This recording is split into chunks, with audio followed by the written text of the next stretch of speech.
Wow. Stand by for important weather information.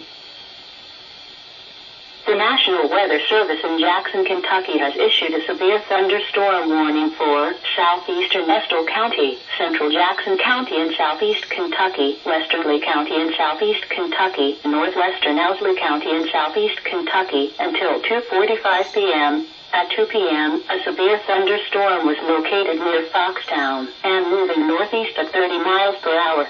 Hazard, 60 miles per hour wind gusts and penny-size hail.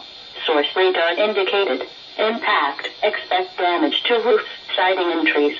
Locations impacted include Beattyville, Drip Rock, Wind Cave, Nizine, Old Orchard, Arbel, Allenball, Ernestville, Wild Dog, Luton, Bamford, Delvinta, Evelyn, Crestmont, Shade, Yellow Rock, Willow Shoals, IDMA, Carrigan, and Heidelberg. For your protection, move to an interior room on the lowest floor of the building.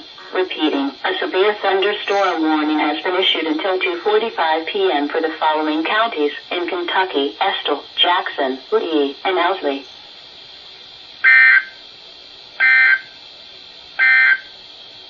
Here's a special weather statement.